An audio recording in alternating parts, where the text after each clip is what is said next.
नमस्कार दोस्तों, आज के एपिसोड का मुख्य विषय है क्या भारत की भाषाई और सांस्कृतिक विविधता केवल हमारी विरासत है या वह हमारे भविष्य की भी सबसे बड़ी शक्ति बन सकती है।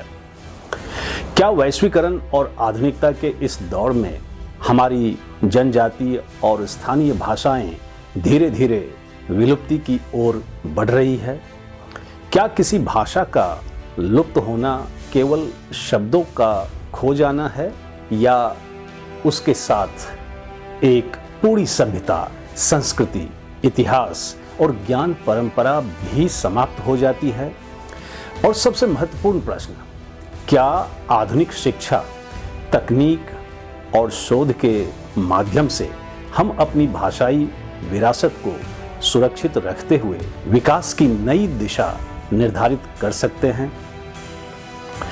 इन्हीं अत्यंत महत्वपूर्ण और विचारोत्तेजक प्रश्नों पर चर्चा करने के लिए आज हमने लाइफ एक्सप्रेस में एक ऐसे विद्वान को आमंत्रित किया है जिन्होंने अपना संपूर्ण जीवन भारतीय भाषाओं, विशेष रूप से हिमालयी एवं तिब्बतो बर्मन भाषाओं के अध्ययन, संरक्षण और शोध को समर्पित किया है। उनका कार्य न केवल भारत में बल्कि अंतर्राष्ट्रीय स्तर पर भी अत्यंत सम्मान के साथ देखा जाता है। लेकिन उन सभी महत्वपूर्ण चर्चाओं से पहले मैं आज के हमारे विशिष्ट अतिथि, जो किसी परिचय या पहचान के मोहताज नहीं हैं, उनका एक संक्षिप्त परिचय प्रस्तुत करना चाहूँगा। हमारे आज के विशिष्ट अतिथि हैं प्रोफेसर सोनूराम शर्मा। प्रोफेसर शर्मा का जन्म 15 सितंबर 1946 को हिमाचल प्रदेश के हमीरपुर में हुआ। प्रारंभ से ही उन्हें भारतीय भाषाओं, संस्कृत तथा ज्ञान परंपरा के अध्ययन में गहरी रुचि रही। उन्होंने 1968 में पंजाब विश्वविद्यालय चंडीगढ़ से संस्कृत ऑनर्स में स्नातक की उपाधि प्राप्त की। इसके पश्चात 1970 में कुरुक्षेत्र विश्वविद्यालय से भाषा विज्ञान लिंग्विस्टिक्स में परास्नातक तथा 1975 में उसी विश्वविद्यालय से पीएचडी की उपाधि अर्जित की। अपने दीर्घ एवं गौरवशाली शैक्षणिक जीवन में उन्होंने 1974 से 1980 तक भारतीय मानव विज्ञान सर्वेक्षण anthropological survey of India Kolkata में शोध सहयोगी रिसर्च एसोसिएट के रूप में कार्य किया, जहां उन्होंने भारत की अनेक जनजातीय भाषाओं पर व्यापक क्षेत्रीय अध्ययन किया। इसके पश्चात वे डेक्कन कॉलेज पुणे में तिब्बतो बर्मन भाषा विज्ञान के एसोसिएट प्रोफेसर तथा बाद में प्रोफेसर रहे और लगभग 25 वर्षों तक एमए, एमफिल एवं शोधार्थियों का मार्गदर्शन किया। उनके निर्देशन में अनेक एमफिल और पीएचडी शोध पूर्ण हुए। उनकी विद्वता को अंतर्राष्ट्रीय स्तर पर भी अत्यधिक सम्मान मिला।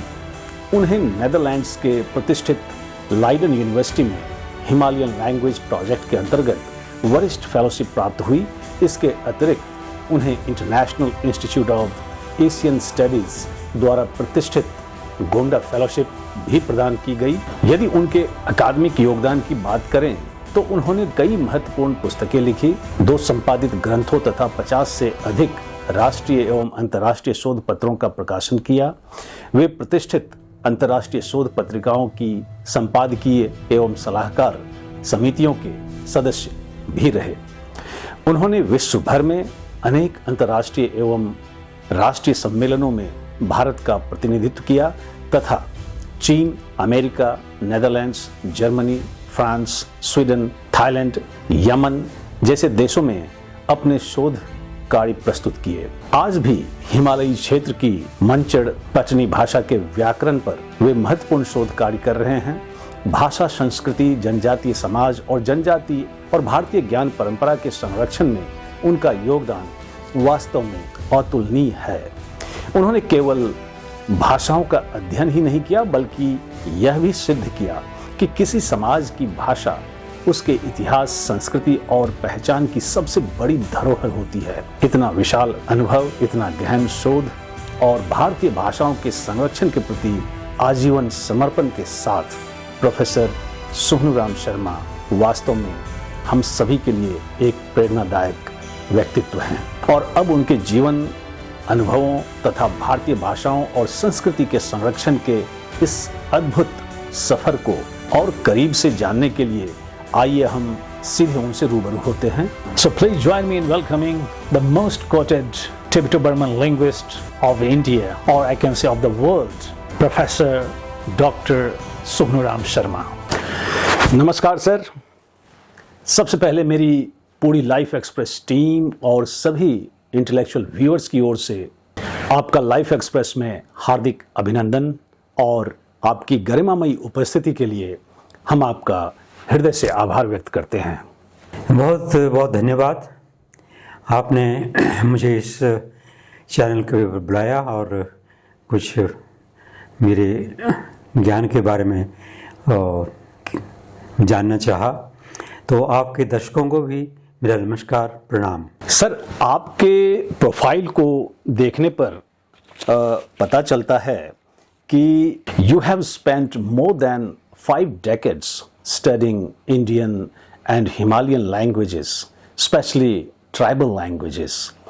In your opinion, what is the biggest threat facing India's linguistic diversity today? Is it globalization, modernization, migration, or our own educational policies? How can India strike a balance between promoting global languages like English while preserving its indigenous languages? Ji, over to you. Thank you. You see, our country and mostly Himalayan regions is highly diverse in terms of languages and ethnic grouping. This is because of number of factors like boundaries of the mountains, river systems and plains. Secondly, at different times in the history of these people, they have been ruled by certain kings, certain local rajas, and they have also been invaded from both sides, that is from Tibetan Plateau and also from the plains of India. Therefore, the diversity has been preserved here, but with the independence of our India, the whole of the regions have come under one system of governance. Since their populations are very small and they had since long preserved their own languages, but education system available to them is either Hindi or English. Now certainly with the advancement of developmental programs, educational programs, these people also joined the government programs. But then their own languages they found are getting reduced day by day. Sooner they come in contact with high officials who happen to speak English or Hindi, then they have to learn these languages, because the major languages of education are the languages of opportunity and advancement, whereas their own languages were just used or reduced to the home and hearth. Therefore, the globalization, national systems and modernizations, they are certainly threatening to these languages. So therefore, they think that it is better if we learn other languages which are languages of opportunity and languages of wider communication. Because after all, language is a tool to be used for communication. And if the tool which I possess as a native person is reduced to a smaller area, then I say its use is getting limited day by day. And due to the education, the migration of people has also been taking place, either the job opportunities or travel or various other activities related to the human beings. Therefore, these languages are certainly threatened and reduced. But in our education system, there was a flaw, in the sense that those were the teachers of English or Hindi. They said that whenever you come to school, during the school time, you should speak only this language which is being taught, so that your competence is increased.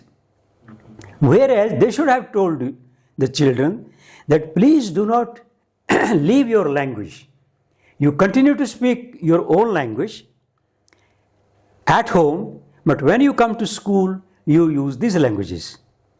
Rather, it is better that you continue and preserve your languages, because this will help. As in bilingual studies, it has been proved that children learning their first language very well in their first 5 years, and if they move to the school after 5 years to second language, their competence is higher. But from the day one of their birth, if you start speaking to them in another language, their competence is hampered. Their ability. This has been tested by many linguists, that the children who are exposed to non-native languages right from the beginning in their childhood, their competence is less. But those who have moved after 5 or 6 years to the second system, third system, then their competence is higher. Bilingual brains are supposed to be higher, more fertile than the monolingual. Therefore, future teachers need to tell that it is very important to learn your first language first, and there is no harm in learning second language, third language, fourth language better, because that is very much to be used. So we need not say that please learn only your language or only the second language. So all these, because these are the changes, economic changes and internationalization, globalization, as you said, it is inevitable. Because some scholars who visited these areas in the 18th century, they have reported that these people, men folk, used to visit Tibet for their trade. So they had acquired the knowledge of Tibetan. Whereas they were also traveling downward to the Indo-Aryan speaking area like Chambyali or Kului or Hindi speaking, so they acquired that one. But in those areas or in those times, they did not leave their first languages, because they were fixed. Travel was also very much fixed. But now with the modern education, Tibetan was close to them. Therefore, they were dependent, and our education system suggested that you better learn Hindi. Your native language is of no use. Even if you did not tell so, the people which I have been interviewing and telling them that, what is your first language? Somebody said it is Hindi. I said, no, this is your Spiti language or Lahore language. They said, no, this is the language which we need every day for opportunity, so that is actually our mother tongue. So they formed an opinion based on the utility of this instrument of language. So this is the issue involved. Very thoughtful of you, sir. And the last part of your response was really interesting. As you said, that people are taking their first languages not as their mother tongues, rather on the basis of needs and utility of the language or languages. Truly interesting finding. And moving further, the next question for you pertains to language, culture, and identity. As I saw in your profile that during your fieldwork among tribal communities, you closely observed languages that have been passed down through generations. Do you believe that when a language disappears, humanity loses much more than just words? What unique knowledge, traditions, and worldview are embedded in these languages that modern society often fails to appreciate? Ji, over to you. Thank you. You see, these small languages which have been spoken for ages preserve a system of their own. As you said, words are not simply tokens of communication. They have a history, they have worldview, and they have cultural aspects embedded in them. When I was working on one of the language called Yangtze, I was trying to get some different kinds of verbs. Say, for example, verbs of going and coming. That I am coming from this place, I am going to that place. So actually, they have a number of verbs in order to describe if you are coming from the upper side of the mountain, or if you are coming from the downward location, or you are coming from the sideways, left side of the speaker or right side of the speaker. So these distinctions will disappear if they lose their language. There are a number of other verbs like cooking, speaking. So they have different styles of speech, different types of cooking systems. So certainly those will disappear, and the technology which have been used for years, so in order to describe that technology which they had developed over the centuries, will also disappear along with the language if the language disappears. So then they will have like cooking gas, cooking stove, and they will not hesitate to borrow from English, as we have also been borrowing languages and replacing those concepts with the modern concepts. Therefore, losing language also means losing their identity, losing their ethnicity, or losing, I would say, their very existence. So it is something like you change to something else. This means you are neither here nor there, because the native systems are very difficult to understand. As we are speaking English, so we do not speak the way the English speaker, native speakers speak. That's why people have been telling that let us call this language as English or Chinglish or whatever it is, because it is not that language. I was speaking to a person in the US, and he said, "Are you going to visit such and such place? How are you going to go there?" So I said, "My friend who is a native," I told his name, and I said, "He is carrying me." Then she looked at me, "Oh, you speak Southern English." Because he said, we never say he's carrying me. We would say he's taking me along. So you see, such subtleties of any language, each language has a very, very subtle meaning. And that is due to their cultural context. Because any language is not spoken out of its environment, out of its context. So that's why when we say that, when you say, "I know Punjabi language," but I know Punjabi language, but is spoken in a bazaar, in a limited context and domains of use. But I cannot have access to the literary Punjabi or Punjabi which is spoken in the village, because their environment is different. I have just picked up or studied at school in a very, very limited way. So when we say that we have different languages, and if you have so many languages, it is bad, only learn English or Hindi. So it's a wrong concept, because we cannot observe unless we live with the native languages for generations. So language also passes through generations, although you acquire it, but certainly the system is associated closely to the environment in which you live, and also the situations.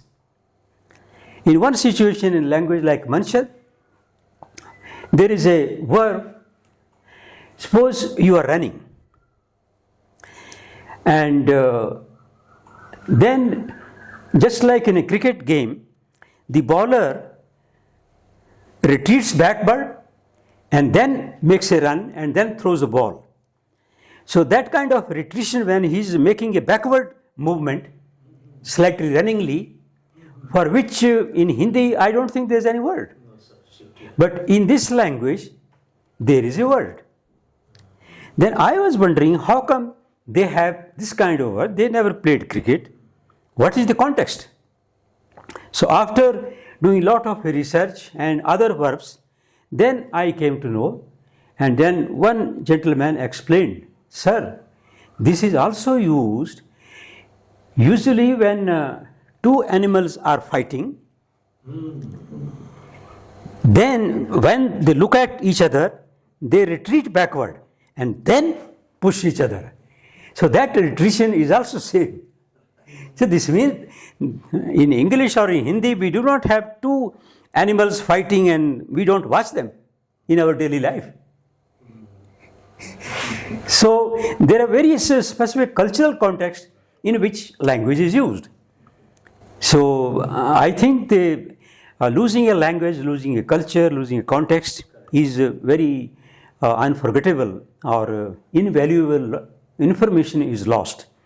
Information regarding plants, various utensils, various kinds of things, everything will disappear because globalization will take care of, because we adapt and adopt new technologies. Well, my next question will take you to your early days of your academic journey. As we know, your academic journey began with the Sanskrit and later expanded into modern linguistics and tribal languages. Many people consider Sanskrit an ancient language with limited relevance today.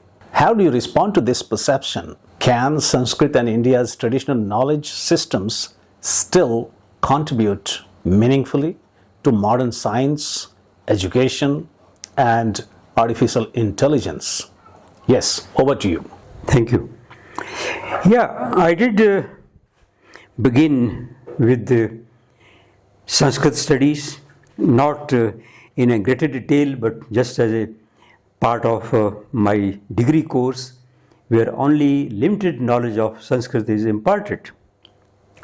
But I have been keeping in touch with the language through various means of translation and other reproduced studies, and found that the storehouse of knowledge of Sanskrit had been the source of knowledge in all walks of life. But over the years, as languages changed and this became no more a language of daily use, this got reduced to rituals. So today we have this language used in marriage ceremonies, in birthday ceremonies, or various other ceremonies related to our religion. So it has a limited relevance in our life, but certainly it is important to keep the culture alive, that we were members of this speech community where the knowledge spread all over India. So the effect of Sanskrit was such that they have defined this territory. In our daily mantras, which I often hear, they define that Bharat Khande Jambu Deepe. And there they include the names of Ganga, Yamuna, Sindhu, Kaveri, and all other river systems they are found. Because river system, the water has been the lifeline of the humanity. Because without water you cannot find life. So all the major towns, settlements are located around the river systems. So all of the river systems are treated as sacred. But certainly now when we are faced with the modern languages, modern system of knowledge, especially science, although there are people who are sort of debating this fact that yes, we also had kind of a science of aeronautics or science of say surgery, things like that, but they cannot be performed today. You cannot teach anyone today surgery according to the, say, Ayurveda. Maybe that existed, but technology disappeared. So until we study deeply and bring back that knowledge into the practical life, that how we can use it, then it is okay. But if simply we say that yes, we had the knowledge, but that knowledge, there was a break. It was not, say, transferred to the next generation and the next generation. So what we are left with, some systems of languages through our rituals, and the text which was huge, since it was transferred from one generation to another through oral tradition. And system was such a strong that later on people codified into a language. It's written in number of scripts like Devanagari, Tamil, Kannada, and other scripts. It has been written. So tradition continued, but certainly the knowledge system, there was a break. Some people are advocating that it can be used in computer science and artificial intelligence, as you said. But I think for those purposes, all languages stand at the same level. Certainly the grammar of Sanskrit was highly codified and rule-based. But certainly it was used only for Sanskrit language. To describe the Sanskrit language, fine. But I don't think it can be carried over to other modern needs of the day. So I think in computer science or artificial intelligence, we will face the same difficulties as we are facing with other languages. Great indeed. That will take me to a question on documentation versus revival of endangered languages. It is evident that you have devoted your career to documenting endangered Himalayan and Tibeto-Burman languages. From your experience, is merely documenting these languages enough, or should governments and educational institutions actively work towards reviving them? What practical policies would you recommend to ensure that these languages survive for future generations? Yes, over to you, sir. You see, documenting any system which is on the way out is the first fundamental task, because at least it will stay in the records, because we have writing systems now, we have digital systems, we have recording systems. So our technology is helping us at least to record and document as far as possible.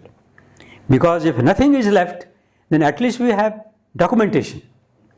It can be further used for comparative studies, is further used interpreting history, their network of contacts and relationships with other populations. But people have been trying that, yes, we can revive these languages, suggesting bilingual programs, producing dictionaries, producing primers to be taught in schools.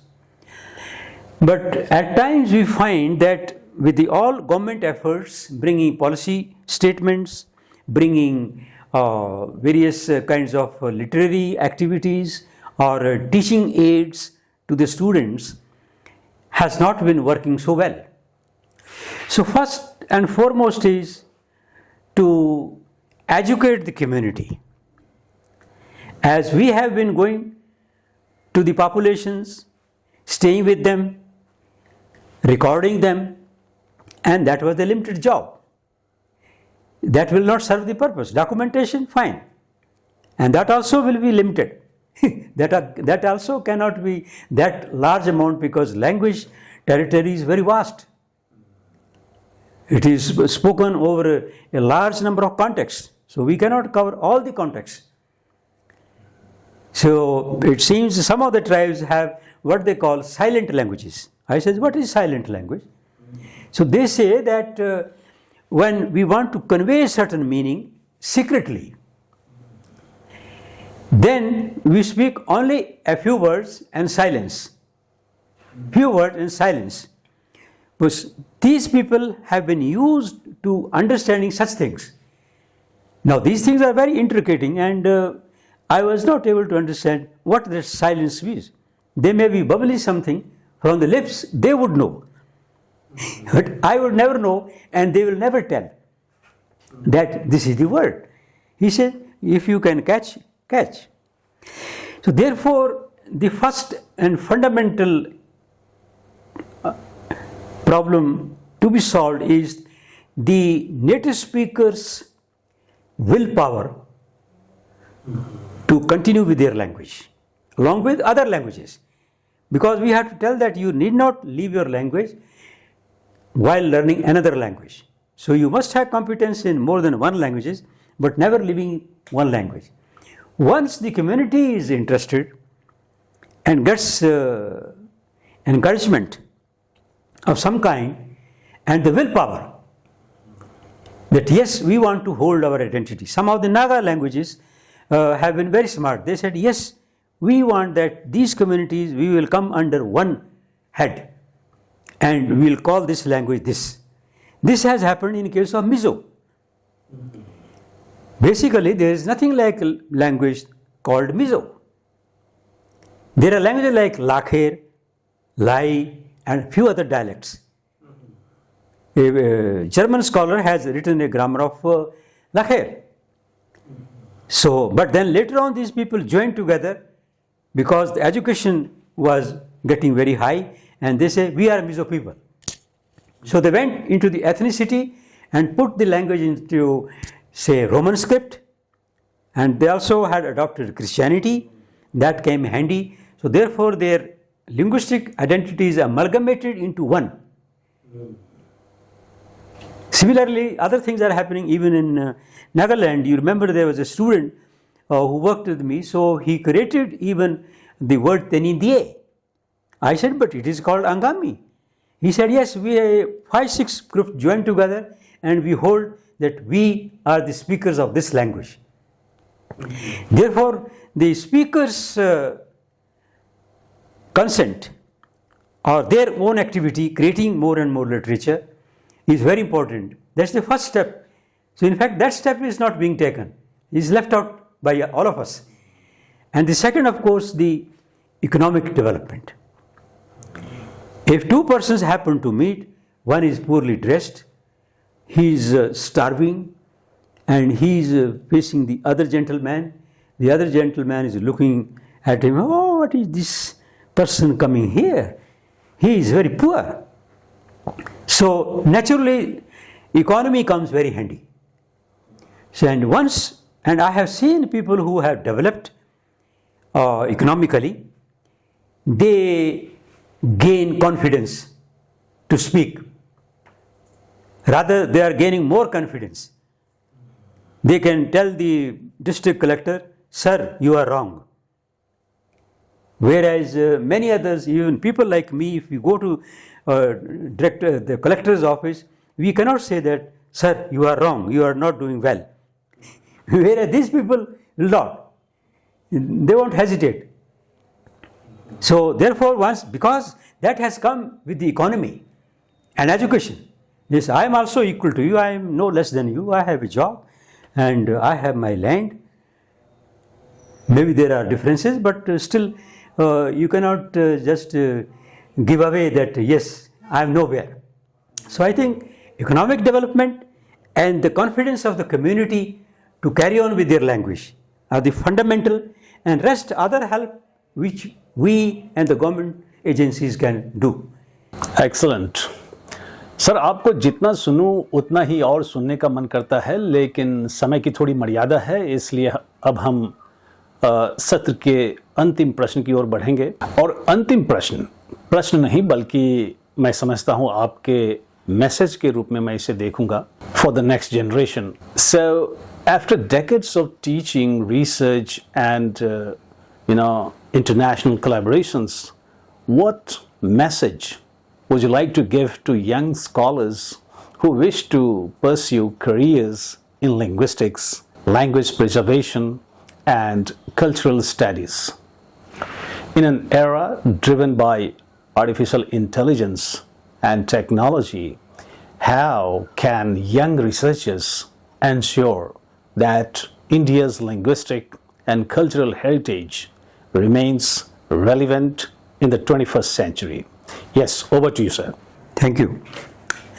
I think the modern generation, with all the modern technology at their hand, is very lucky.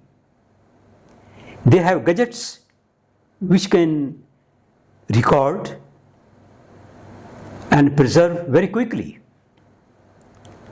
Whereas we spent years and years, our most of the time was spent in traveling and survival. Whereas these people can quickly go and be in touch with the community. First and foremost, we are taught even in anthropology that when you are studying another language or culture which is different from you, the first lesson is treat every culture equally. We have to say that there is no language, there is no culture which is poor or rich. What is the poverty of a language? That maybe your language has not been put into writing. But writing, as we all know, is a secondary part of the language, second stage of the language. So maybe English has more books written and my language has fewer. But that doesn't mean that it is poor from the point of view of language as such. So my language, your language, we are different, but they are equally rich. It has been found that the most primitive tribes, like in Andaman, like Unge, where I worked, their languages are highly intricate. No language in the world has a suffix for singular. But these languages add that one. This means, is my language rich? That doesn't distinguish between singular and plural, only plural. But for them, singular is also important because that has to be delineated, separately treated.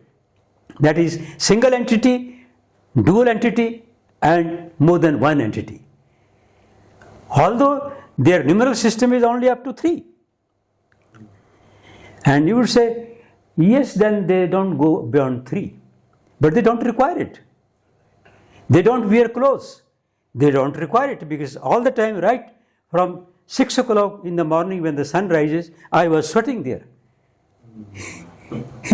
So you need not give them something, clothes, fancy clothes to wear.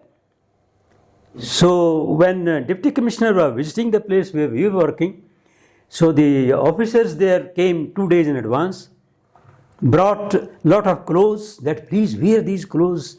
Here you should not look that you are poor or you have no clothes.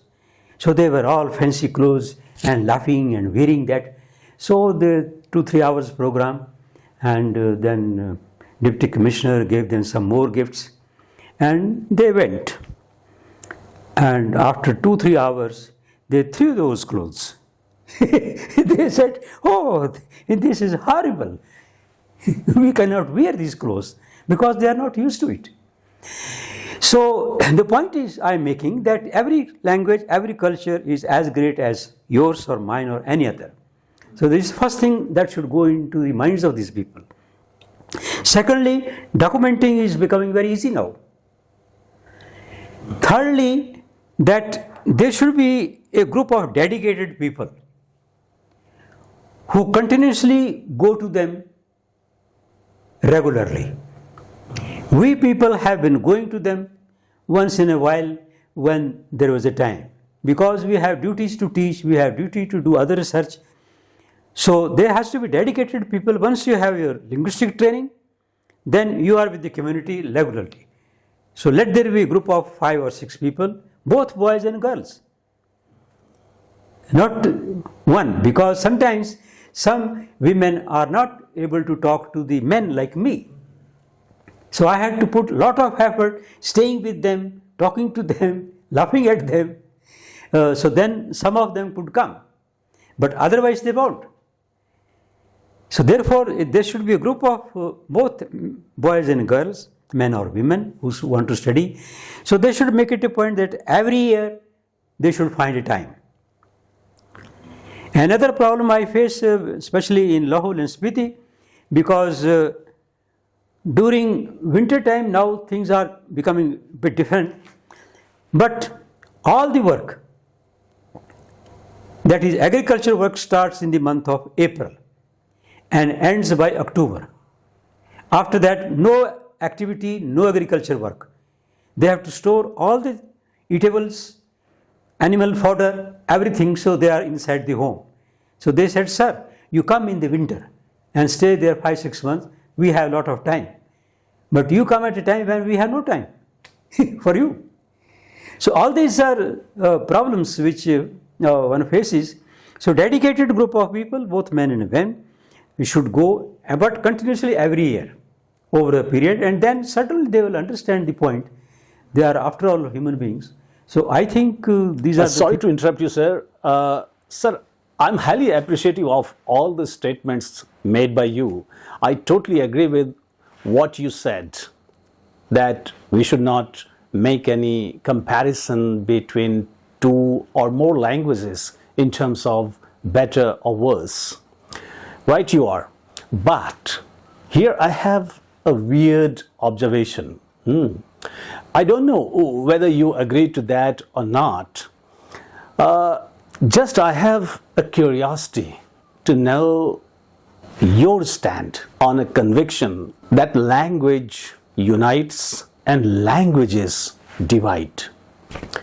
As I've worked abroad, mostly in Arab countries, and I found that monolingual societies or countries are more peaceful and harmonious compared to multilingual countries. कुछ कहेंगे इसको लेकर आप? जी. Well, I think it is not the language alone which divides. What divides when there are government programs, and those programs are not equally distributed. Some have more access to those programs, some don't.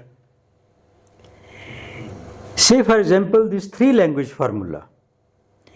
In some places it will work quite well, but in some other places it may not, it is not working. So in Hindi speaking areas, okay, you are a Maithili speaker, so it's easy for you to go to Hindi and you can say, okay, I have Maithili, Hindi and English. Fine, works okay. Because Hindi and Maithili quite alright literary tradition wise, and you can make a compromise that okay, I will not give up Hindi because it's widely spoken. But when you go to Tamil Nadu, the person says that I won't learn. Why? Because I am staying here in my village, I will learn English. That will take me to America as well as North India. So learning that language means as if I am giving invitation to Hindi speakers to dominate me. So all those fears come.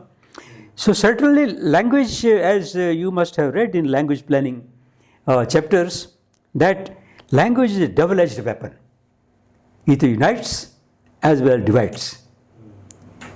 It depends how closely or how strongly you are associated with your language and other languages.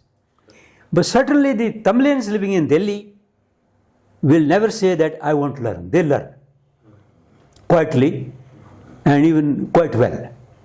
So this means when you need a second language, you don't make any fuss because it is taking you towards certain advancement. But it's not taking, then fine, it's okay. और चलते चलते आपसे आग्रह है कि आप हमारे दर्शकों के लिए या हमारे इंटेलेक्चुअल व्यूअर्स के लिए या समाज के लिए एक शांति संदेश दें ताकि हम एक बेहतर समाज का निर्माण कर सकें. जी. In fact, we in this land we call Bharat are fortunate enough that we are living in a multilingual, multicultural, multi-ethnic, multi-religious country. Therefore, to bring in uniformity with one language, one land, one flag, will conflict with this system. For example, you have planted beautiful garden here, but you have number of plants, number of flowers. They look more beautiful than only a single flower. Therefore, since we share the same land, which we have called from centuries as a sacred land, we worship this land, not only we just live it for the sake of our daily living, but we rather worship, and we worship the entire even universe beyond the earth. Say Navagraha, they are part of our daily rituals. Sun, stars and everything. Therefore, when we can tolerate that kind of diversity, then this kind of diversity is nothing. Therefore, we can always, in fact, if somebody is speaking a different language, different culture, we can learn from him. So it should be give and take from both sides. Therefore, if we learn to live, certainly we cannot leave this land. We are held up by the fate. Therefore, for our peace and prosperity, living together with diversity, we should not create conflict. If there are conflicts, they can be discussed and sorted out. That okay, if you like this, you do this. If you like this, do this. But certainly don't go beyond the borders where you work, the very existence of this state. Then that will certainly be very bad for all of us at the end. Great. I have thoroughly enjoyed each and every word uttered by you. और हमें पूर्ण विश्वास है कि आज की यह चर्चा भारतीय भाषाओं, संस्कृति और ज्ञान परंपरा के प्रति हमारे इंटेलेक्चुअल व्यूअर्स की समझ को एक नई दिशा प्रदान करेगी. And finally sir, we are immensely grateful to you for your scholarly presence with us today. और शिक्षा जगत में, particularly in the field of sociolinguistics and more precisely Tibeto-Burman linguistics, life express की जुड़ी ने आपके लिए एक अवार्ड की घोषणा की है और वो अवार्ड है life express icon of India award. और आपके इस उपलब्धि पर मैं अपने इंटेलेक्चुअल व्यूअर्स की ओर से आपको ढेरों बधाई कहना चाहूँगा. Heartiest congratulations. God willing, we shall meet again in some other academic forum. Thank you for connecting with us today. Thank you. Thank you so much, sir. Dhanyavad. It is my pleasure to be with you this evening. LXP Icon of India Award is proudly presented to Professor S.R. Sharma for his exemplary contributions to the field of linguistics on 15th August 2026. आज के सत्र की समाप्ति मैं फिर कुछ आह्वान के साथ करना चाहूँगा, खासकर प्रोफेसर एस.आर. शर्मा जी की बातचीत से निकले कुछ मुख्य अंश को लेकर. सबसे पहले प्रोफेसर शर्मा ने भारतीय भाषाओं की विविधता पर जोर दिया, खासकर हिमालयी क्षेत्रों में जहां पहाड़ों, नदियों और ऐतिहासिक शासनों के कारण विविधता बनी हुई है. उन्होंने इस बात की ओर हमारा ध्यान आकृष्ट कराया कि कैसे शिक्षा प्रणाली और वैश्वीकरण जैसे आधुनिक प्रवृत्तियां स्वदेशी भाषाओं के लिए खतरा बन रही है, क्योंकि लोग अवसर और उन्नति के लिए हिंदी या अंग्रेजी जैसी प्रमुख भाषाओं को अपना रहे हैं. उन्होंने इस बात पर भी जोर दिया कि भाषा केवल संचार का एक साधन नहीं है, बल्कि इसमें एक विश्व दृष्टि, सांस्कृतिक पहलू और अद्वितीय ज्ञान परंपराएं भी समाहित हैं. उन्होंने लुप्त प्राय भाषाओं के दस्तावेजीकरण के महत्व पर भी जोर दिया, लेकिन यह भी कहा कि केवल दस्तावेजीकरण ही पर्याप्त नहीं है. उन्होंने इन भाषाओं को पुनर्जीवित करने के लिए समुदाय की इच्छा शक्ति, आर्थिक विकास और शिक्षा को महत्वपूर्ण बताया. अंत में उन्होंने विविधता में एकता के महत्व पर जोर दिया और युवा शोधकर्ताओं को सलाह दी कि वे सभी भाषाओं और संस्कृतियों को समान रूप से महत्व दें. आधुनिक तकनीक का उपयोग करके भाषाओं का दस्तावेजीकरण करें और समर्पित समूहों के रूप में काम करें जो समुदायों के साथ नियमित रूप से जुड़े। With those deliberations of Professor S.R. Sharma ji, we close this episode और मिलते हैं अगले एपिसोड में समाज के एक और रोल मॉडल के साथ। Till then, enjoy your time meaningfully और हाँ, अपना और अपनों का भी ख्याल रखें। जय हिंद।